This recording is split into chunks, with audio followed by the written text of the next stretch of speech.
Om Shanti. Good morning. आज मीठे बाबा की 2 जुलाई 2020 के महावाक्य हैं। मीठे बाबा ने कहा, मीठे बच्चे, तुम्हें अभी भविष्य 21 जन्मों के लिए यहाँ ही पढ़ाई पढ़नी है। ये समय मिला है पढ़ने के लिए। कांटे से खुशबूदार फूल बनना है, दैवी गुण धारण करने और कराने हैं।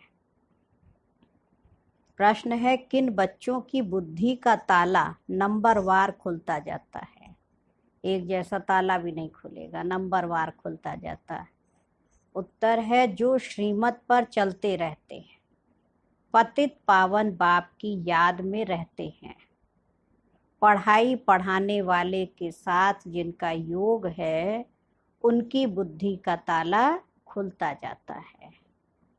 बाबा कहते, बच्चे अभ्यास करो, हम आत्मा भाई भाई हैं, हम बाप से सुनते हैं। ये प्रैक्टिस करनी है। देही अभिमानी हो, सुनो और सुनाओ तो ताला खुलता जाएगा। प्रैक्टिस करनी। मैं आत्मा इन कानों द्वारा सुन रही हूँ, तो ये बार बार अपने आप को याद दिलाना। ओम शांति।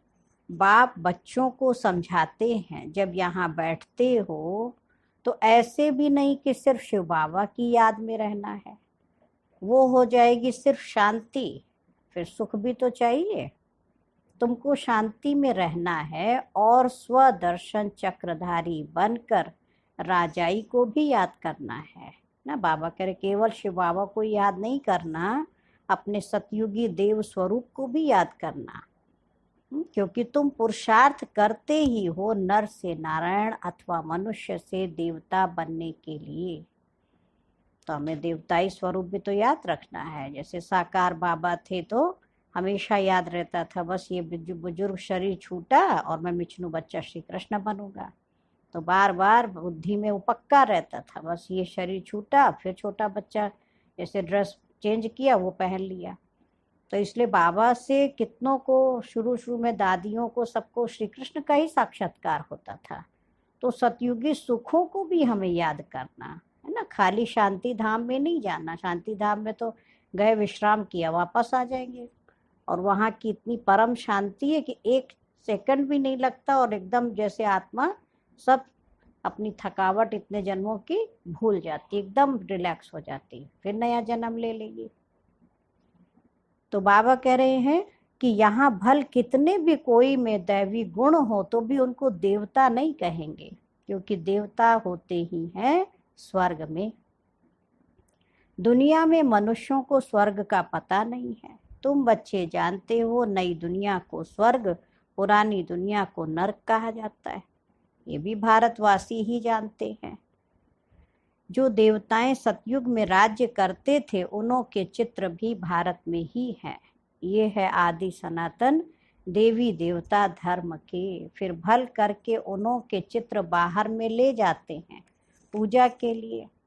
बाहर कहाँ भी जाते तो जाकर वहाँ मंदिर बनाते हैं। हर एक धर्म वाले कहाँ भी जाते हैं तो अपने चित्रों की ही पूजा करते हैं। हम ही देवी देवता थे तो देखो फिर वैसे ही अपने पूज्य से पुजारी बन गया। बाबा फिर पुजारी से हमें पूज्य बना रहा है। तो बाबा कह रहे, जिन जिन गांव पर विजय पाते वहां चर्च आदि जाकर बना देते हैं। क्रिश्चियंस होंगे तो चर्च बना देते। हर एक धर्म के चित्र अपने अपने पूजा के लिए। मुस्लिम होंगे तो अपना मस्जिद बना देंगे, और धर्म के होंगे तो अपना बना देंगे। बाबा कह रहे, आगे तुम भी नहीं जानते थे कि हम ही देवी देवता थे। अपने को अलग समझकर उन्हों की पूजा करते थे। और धर्म वाले पूजा करते हैं तो जानते हैं कि हमारा धर्म स्थापक क्राइस्ट है, हम क्रिश्चियन हैं अथवा बौद्धी हैं। ये हिंदू लोग अपने धर्म को न जानने के कारण अपने को हिंदू कह देते हैं और पूजते हैं देवताओं को। ये भी नहीं समझते कि हम आदि सनातन देवी देवता धर्म के हैं। हम अपने बड़ों को पूजते हैं। क्रिश्चियन एक क्राइस्ट को पूजते हैं। भारतवासियों को ये पता नहीं कि हमारा धर्म कौन सा है, वह किसने और कब स्थापन किया था। बाप कहते ये भारत का आदि सनातन देवी देवता धर्म जब प्रायः लोप हो जाता है तब मैं आता हूँ फिर से स्थापन करने। यह ज्ञान अभी तुम बच्चों की बुद्धि में है, पहले कुछ भी नहीं जानते थे। बिगर समझे भक्ति मार्ग में चित्रों की पूजा करते रहते थे। अभी तुम जानते हो हम भक्ति मार्ग में नहीं हैं। अभी तुम ब्राह्मण कुलभूषण और शूद्र कुल वालों में रात दिन का फर्क है, वो भी इस समय तुम समझते हो, सतयुग में नहीं समझेंगे। इस समय ही तुमको समझ मिलती है। बाप आत्माओं को समझ देते हैं। पुरानी दुनिया और नई दुनिया का तुम ब्राह्मणों को ही पता है। पुरानी दुनिया में ढेर मनुष्य हैं और यहाँ तो मनुष्य कितने लड़ते झगड़ते हैं। ये है ही कांटों का जंगल। तुम जानते हो हम भी कांटे थे, अभी बाबा हमको फूल बना रहे हैं। कांटे इन खुशबूदार फूलों को नमन करते हैं। हाँ, जो कांटे हैं स्वभाव संस्कारों के, तो वो क्या करते, जिनमें खुशबू है, जिनमें है ना, फूल जैसे हैं स्वभाव से, अपने आप देखो उनके आगे वो नमन करते। तो देवी देवताएं फूल, और आज के मनुष्य क्या बनते जा रहे, माया रावण के कारण एक एक ऑर्गन भी कांटों की तरह चुभने लगा है, तो उन फूलों को नमस्कार करते। अब ये राज अभी तुमने जाना है। हम सो देवता थे जो फिर आकर अब खुशबूदार फूल ब्राह्मण बने हैं। बाप ने समझाया है ये ड्रामा है, आगे ये ड्रामा बाइस्कोप आदि नहीं थे, ये भी अभी बने हैं। क्यों बने हैं? क्योंकि बाप को दृष्टांत देने में सहज हो। बाबा भी एग्जाम्पल देने के लिए फिर सहज होता। देखो ये बाइस्कोप बना हुआ है, तो भी देखो, हाँ, बाबा समझाते ऐसे तुम्हारा भी ड्रामा सतयुग से लेके चल रहा है। वो 3 घंटे की फिल्म और ये हमारी जीवन भर की फिल्म 84 जन्मों की। तो बच्चे भी समझ सकते हैं। ये साइंस भी तो तुम बच्चों को सीखनी है ना। बुद्धि में ये सब साइंस के संस्कार ले जाएंगे जो फिर वहाँ काम में आएंगे। दुनिया कोई एकदम तो खत्म नहीं हो जाती, संस्कार ले जाकर फिर जन्म लेते हैं। विमान आदि भी बनाते हैं, जो जो काम की चीजें हैं वहाँ के लायक हैं वो बनती हैं। स्टीमर बनाने वाले भी होते हैं, परंतु स्टीमर तो वहाँ काम में नहीं आएंगे। भल कोई ज्ञान लेवे या ना लेवे, परंतु उनके संस्कार काम में नहीं आएंगे। तो ना, कोई जहाज बना रहा है, स्टीमर बना रहा है, कोई साइंस की चीज़ों की इतनी इन्वेंशन हो रही है, बाबा कह रहे वहाँ काम में नहीं आनी है, वहाँ स्टीमर आदि की दरकार ही नहीं है, ड्रामा में है नहीं। हाँ, विमानों की, बिजलियों आदि की दरकार पड़ेगी, क्योंकि पुष्पक विमान में चलना है देवताओं को, तो वहाँ हमारा ऐसा इतना सुंदर होगा, वैरायटी पुष्पक विमान होंगे। बाबा कहते याद कर अपनी सतयुगी दुनिया के सुखों को भी, तो आज खुशी आ जाए। वह इन्वेंशन निकालते रहते, वहाँ से बच्चे सीख कर आते हैं। ये सब बातें तुम बच्चों की बुद्धि में ही हैं। तुम जानते हो हम पढ़ते ही हैं नई दुनिया के लिए। बाबा हमको भविष्य 21 जन्मों के लिए पढ़ाते हैं। हम स्वर्गवासी बनने के लिए पवित्र बन रहे हैं, पहले नरकवासी थे। मनुष्य कहते भी हैं फलाना स्वर्गवासी हुआ, परंतु हम नरक में हैं ये नहीं समझते हैं। हाँ, कहेंगे फलाने की डेथ हुई, वो स्वर्गवासी हुआ, हेवनली अबोर्ड, तो अभी वो पहले कहाँ था? तो ये तो कहेंगे नहीं हम नरक में पड़े हैं। बुद्धि का ताला ही नहीं खुलता है। तुम बच्चों का अब धीरे धीरे ताला खुलता जाता है, नंबरवार। ताला उनका खुलेगा जो श्रीमत पर चलने लग पड़ेंगे और पतित पावन बाप को याद करेंगे। बाप ज्ञान भी देते हैं और याद भी सिखलाते हैं, दोनों काम करते हैं। क्योंकि टीचर है ना, तो टीचर जरूर पढ़ाएंगे। जितना टीचर और पढ़ाई से योग होगा उतना ऊंच पद पाएंगे। उस पढ़ाई में तो योग रहता ही है। जानते हैं बैरिस्टर पढ़ाते हैं, यहाँ बाप पढ़ाते हैं, ये भी भूल जाते हैं क्योंकि नई बात है ना। देह को याद करना तो बहुत सहज है, घड़ी घड़ी देह याद आ जाती है। हम आत्मा हैं ये भूल जाते हैं। हम आत्माओं को बाप समझाते हैं। हम आत्माएं भाई भाई हैं। बाप तो जानते हैं हम परमात्मा हैं, आत्माओं को सिखलाते हैं कि अपने को आत्मा समझ और आत्माओं को बैठकर सिखलाओ। यह आत्मा कानों से सुनती है, सुनाने वाला है परमपिता परमात्मा। उनको सुप्रीम भी कहेंगे, हाँ सुप्रीम आत्मा भी कह सकते। तुम जब किसको समझाते हो तो ये बुद्धि में आना चाहिए कि हमारी आत्मा में ज्ञान है, आत्मा को यह सुनाता हूँ। हाँ, हमने बाबा से जो सुना है वो आत्माओं को सुनाता हूँ। यह है बिल्कुल नई बात। तुम दूसरे को जब पढ़ाते हो तो देही अभिमानी होकर नहीं पढ़ाते हो। हाँ, बाबा क्या रिजल्ट सुना रहे हैं कि जब किसी को मुरली सुनाते हो, पढ़ाई पढ़ाते हो, तो आत्म अभिमानी होकर हमें पढ़ाना है, सीखना है। बाबा कह रहे तुम भूल जाते हो, आत्म अभिमानी होकर नहीं सुनाते हो।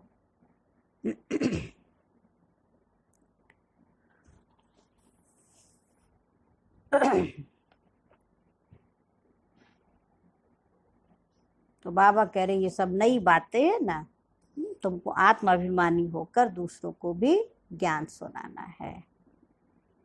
ये आत्मा कानों से सुनती है ना। तो समझने वाली, सीखने वाली कौन? आत्मा। तो आत्माओं को जब बाप तो जानते हैं हम परमात्मा हैं, तो आत्माओं को सिखलाते हैं कि अपने को आत्मा समझ और आत्माओं को बैठकर सिखलाओ। ये आत्मा कानों से सुनती है, सुनाने वाला है परमपिता परमात्मा। उनको सुप्रीम आत्मा कहेंगे। तुम जब किसको समझाते हो तो ये बुद्धि में आना चाहिए कि हमारी आत्मा में ज्ञान है, आत्माओं को ये सुनाता हूँ। हमने बाबा से जो सुना है वो आत्माओं को सुनाता हूँ। ये है बिल्कुल नई बात। हाँ, तो दूसरे को जब पढ़ाते हो तो देही अभिमानी होकर नहीं पढ़ाते हो, भूल जाते हो। मंजिल तो यही है ना। बुद्धि में ये याद रहना चाहिए, मैं आत्मा हूँ, मैं अविनाशी आत्मा हूँ। मैं आत्मा इन कर्मेंद्रियों द्वारा पार्ट बजा रही हूँ। तुम आत्मा शूद्र कुल में थी, अभी ब्राह्मण कुल में हो, फिर देवता कुल में जाएंगे, वहां शरीर भी पवित्र मिलेगा। हम आत्माएं भाई भाई हैं। बाप बच्चों को पढ़ाते हैं, बच्चे फिर कहेंगे हम भाई भाई को पढ़ाते हैं। भाई भाई को, भाई भाई हैं और भाइयों को पढ़ाते हैं। आत्मा को ही बाबा समझाते हैं। आत्मा शरीर द्वारा सुनती है। ये बड़ी महीन बातें हैं, स्मृति में नहीं आती हैं। आधा कल्प तुम देह अभिमान में रहे, इस समय तुमको देही अभिमानी होकर रहना है। अपने को आत्मा निश्चय करना है। आत्मा निश्चय करके बैठो, मैं आत्मा हूँ, शिव बाबा का बच्चा हूँ। आत्मा निश्चय करके सुनो, परम पिता परमात्मा ही सुनाते हैं। तब तो कहते हैं ना आत्मा परमात्मा अलग रहे बहुकाल। वहाँ तो नहीं पढ़ाता हूँ, यहाँ ही आकर पढ़ाता हूँ। और सभी आत्माओं को अपना अपना शरीर है। यह बाप तो है सुप्रीम आत्मा, उनको शरीर है नहीं। उनकी आत्मा का ही नाम है शिव। जानते हो ये शरीर हमारा नहीं है, मैं सुप्रीम आत्मा हूँ। मेरी महिमा अलग है, हर एक की महिमा अपनी अपनी है। गायन भी है ना, परम पिता परमात्मा ब्रह्मा द्वारा स्थापना करते हैं। वह ज्ञान का सागर मनुष्य सृष्टि का बीज रूप है। वो सत्य है, चैतन्य है, आनंद सुख शांति का सागर है। किसकी महिमा है? हमारे स्वयं सच्चे सच्चे माता पिता परम पिता परमात्मा की महिमा। तो ये बाप की महिमा है। बच्चे को बाप की प्रॉपर्टी का मालूम रहता है। हमारे बाप के पास ये कारखाना है या मील है, नशा रहता है ना, बच्चा ही उस प्रॉपर्टी का मालिक बनता है। ये प्रॉपर्टी तो एक ही बार मिलती है। बाप के पास क्या प्रॉपर्टी है वो सुना है ना। कौन सी प्रॉपर्टी है? सुख की, शांति की, आनंद की, खुशी की, पवित्रता की, अष्ट शक्तियों की और आने वाली सतयुगी दुनिया की। तो तुम आत्माएं तो अमर हो, कभी मृत्यु को नहीं पाती हो। प्रेम के सागर भी देखो बनते हो। बाबा क्या बनाने आया? प्रेम का सागर। देखो ये लक्ष्मी नारायण प्रेम के सागर है, कभी लड़ते झगड़ते नहीं है। यहाँ तो कितना लड़ते झगड़ते हैं। प्रेम में और ही घोटाला पड़ता है। बाप आकर विकार बंद कराते हैं तो कितना मार पड़ती है। हाँ, माताओं बहनों को बहुत सहन करना पड़ा।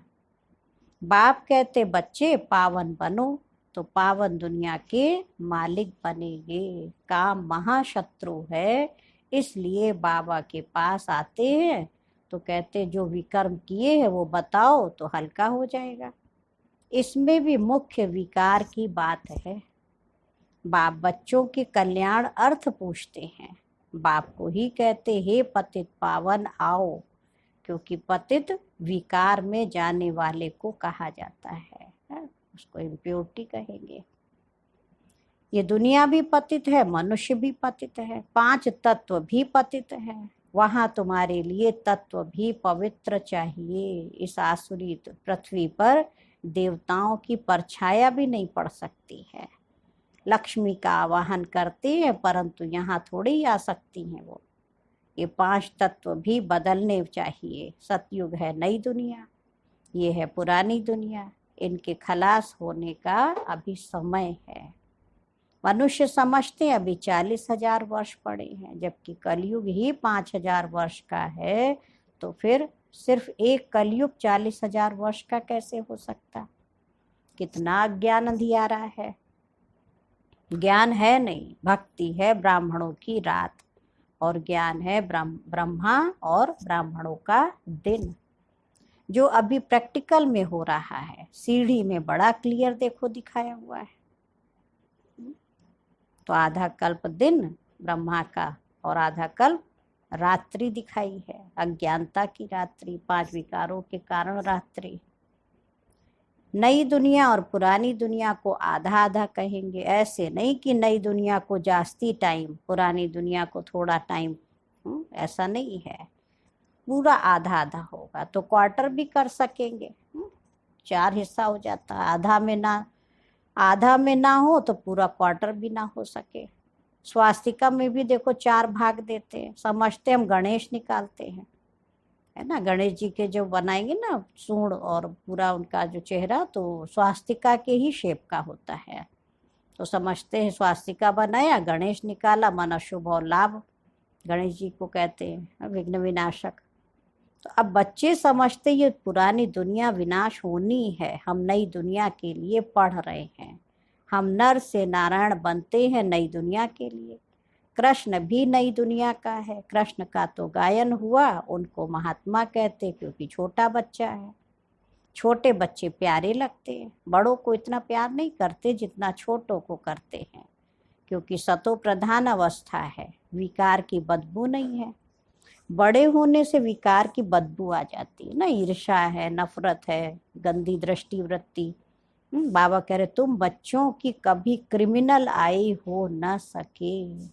ये आंखें ही धोखा देने वाली हैं, इसलिए दृष्टांत देते हैं कि उसने अपनी आंखें निकाल दी।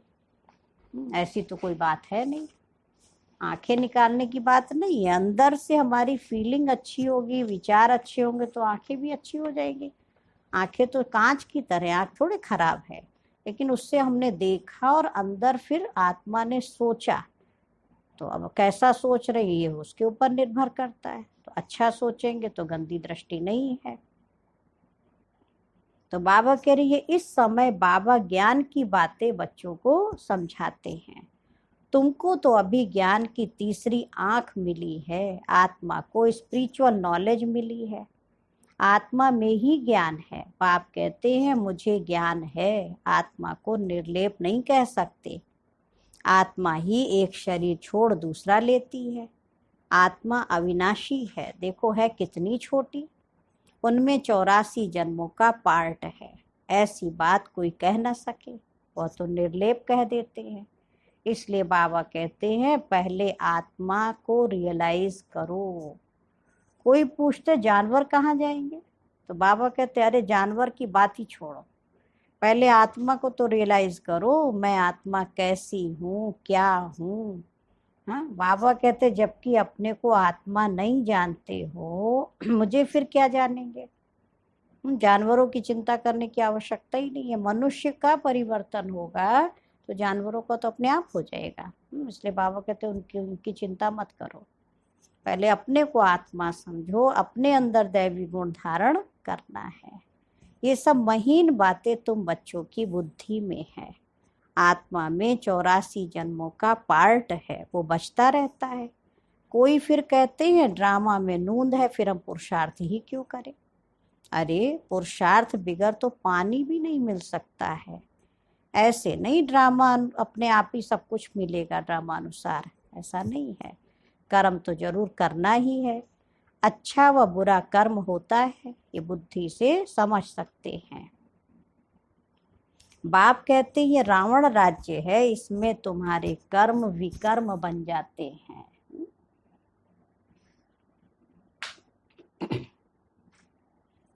तो इस समय जो भी कर्म करते माया के वशीभूत, तो विकर्म बन जाता।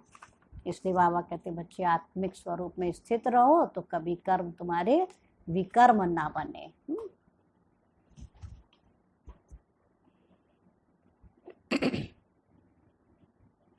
वहां रावण राज्य ही नहीं है तो विकर्म कैसे होगा। मैं ही तुमको कर्म अकर्म विकर्म की गति समझाता हूँ। वहां तुम्हारे कर्म अकर्म हो जाते हैं, रावण राज्य में कर्म विकर्म हो जाते हैं। गीता पाठी भी कभी ये अर्थ नहीं समझाते, वो तो सिर्फ पढ़कर सुनाते हैं। संस्कृत में श्लोक सुनाकर फिर हिंदी में अर्थ करते हैं। बाबा कहते कुछ कुछ अक्षर तो ठीक है ना, गीता के मन मना भव, मध्याजी भव, मामेकम, है ना, कुछ अक्षर हैं जो सही हैं, बाकी अर्थ उसका मनुष्यों ने पूरा समझा नहीं। भगवान वाच है, परंतु भगवान किसको कहा जाता है यह किसी को भी पता नहीं है। अच्छा, मीठे मीठे सिकी लधे बच्चों प्रति माता पिता बाप दादा का याद प्यार और गुड मॉर्निंग। रूहानी बाप की रूहानी बच्चों को नमस्ते। हम रूहानी बच्चों की रूहानी माता पिता बाप दादा को याद प्यार नमस्ते और गुड मॉर्निंग। शुक्रिया बाबा, शुक्रिया, बेहद दिल से बाबा को शुक्रिया। धारणा के लिए मुरली का मुख्य सार फर्स्ट पॉइंट है, बेहद बाप के प्रॉपर्टी की मैं आत्मा मालिक हूँ। जैसे बाप शांति पवित्रता आनंद का सागर है, ऐसे मैं आत्मा मास्टर सागर हूँ, इसी नशे में रहना है। सेकंड पॉइंट है, ड्रामा कहकर पुरुषार्थ नहीं छोड़ना है, कर्म जरूर करने हैं। कर्म अकर्म विकर्म की गति को समझ सदा श्रेष्ठ कर्म ही करने हैं। और बाबा का वरदान है, सदा बाप के अविनाशी और निस्वार्थ प्रेम में लवलीन रहने वाले माया प्रूफ भव। सदा बाप के अविनाशी और निस्वार्थ प्रेम में लवलीन रहने वाले माया प्रूफ भव।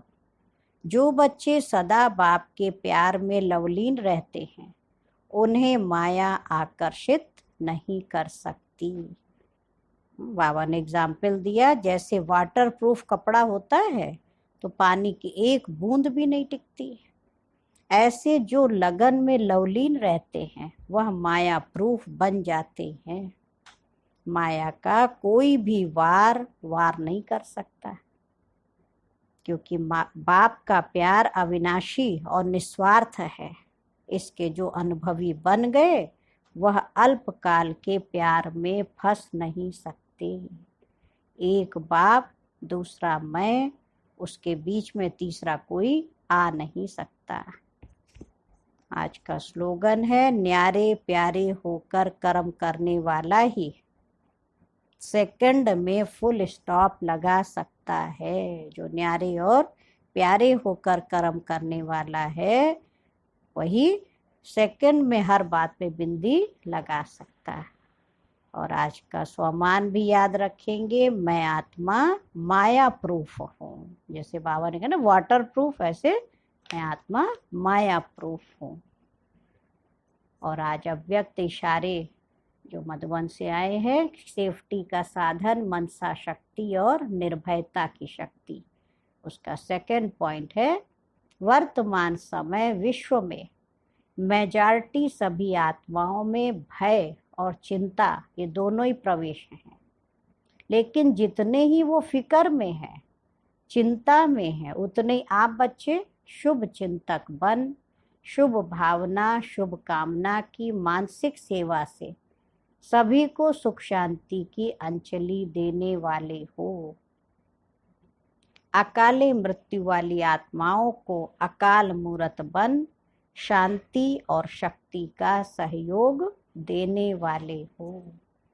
अच्छा, ओम शांति, ओम शांति।